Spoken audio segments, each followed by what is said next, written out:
ગામ ખાતે કોમી એકતા અને ભાઈચારાના માહોલ સાથે હઝરત યાસીન શાહ દાદાની દરગાહ શરીફમાં ગુરુ પૂર્ણિમાની ઉજવણી કરાઈ।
जो तेरे प्यारे महबूब सल्लल्लाहु अलैहि वसल्लम के सत्य में तो कुछ भी नजर दिया चला तो बना दिया तेरे प्यारे महबूब की बात में पेश करके कबूल अता फरमा।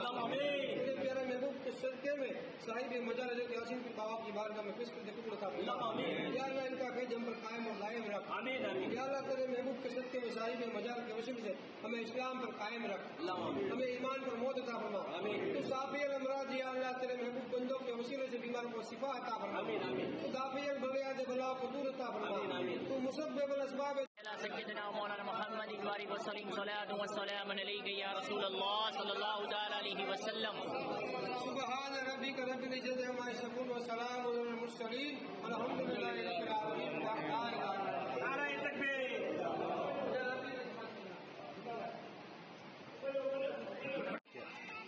बोलो हाँ साया सापू हाँ बेटू बोली गया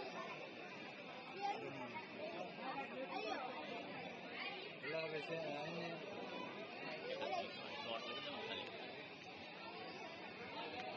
ભાઈ આજે ખાસ જે ગુરુ પૂર્ણિમાના દિવસે જે યાસીન પીરની એ દરગાહ ઉપર જે ગુરુ પૂર્ણિમા મનાવવામાં આવે છે એક સારું ખૂબ જ ઉદાહરણ છે અને સૌરાષ્ટ્રની આ એક એવી દરગાહ છે કે જ્યાં ગુરુ પૂર્ણિમા જે છે એ મનાવવામાં આવે છે। શું કહેશો સમગ્ર પ્રોગ્રામ કઈ રીતનો હોય છે?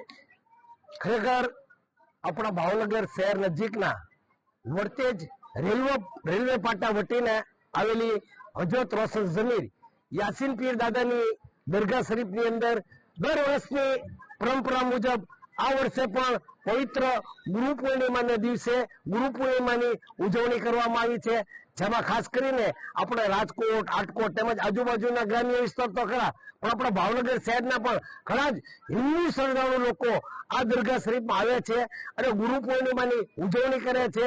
કાયદેસર આપણે બેન્ડ વાજા સાથે ચાદર શરીફ આવે છે, ચાદર શરીફ ચડાવવામાં આવે છે, ચાદર શરીફ બાદ સલાતો સલામ અને સામૂહિક દુઆઓ પણ કરવામાં આવે છે।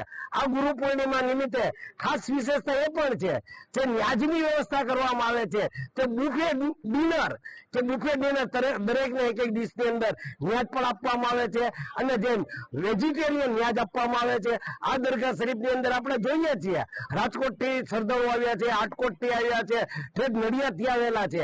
આ રીતે દર ગુરુ પૂર્ણિમાની અંદર હિન્દુ અને મુસ્લિમ તમામ શ્રદ્ધાળુ લોકો આ દરગાહ શરીફમાં આવે છે। ઇકબાલભાઈએ કીધું કે અમે ગુરુ ભાઈઓ છીએ, આ રીતે ગુરુ પૂર્ણિમામાં તમામ ગુરુ ભાઈઓ એક થાય છે, એ જ આપણી હિન્દુ મુસ્લિમ એકતા છે। આજના ગુરુ પૂર્ણિમાના દિવસે પણ આપણે દુઆ કરશું કે આપણા દેશની અંદર, આપણા રાજ્યની અંદર, આપણા ભાવનગર શહેર જિલ્લાની અંદર કોમી એકતા અને ભાઈચારો કાયમ રહે તેવી આપણે ખાસ યાસીન પીર દાદાના દરબારમાં ખાસ દુઆ કરીએ। યાસીન પીર દાદાનો એક જ નારો હતો, આપણે વાંચી શકીએ છીએ, યાદ હે તો આબાદ હે। ખરેખર આ એક નારો આપણે અત્યારે લઈને ચાલશું અને હિન્દુ મુસ્લિમ એકતાના દર્શન થાય છે। ઉરસ શરીફ પ્રસંગે પણ આપણે જોઈએ છીએ કે મોટી સંખ્યામાં હિન્દુ મુસ્લિમ આવે છે। આ દરગાહ શરીફ કોમી એકતા અને ભાઈચારાનું પ્રતીક છે। સાહેબે કીધું સૌરાષ્ટ્ર નહીં પણ સમગ્ર ગુજરાતમાં મારા ખ્યાલથી એવું આ દરગાહ શરીફ હશે કે જ્યાં ગુરુ પૂર્ણિમાની ઉજવણી થતી હોય।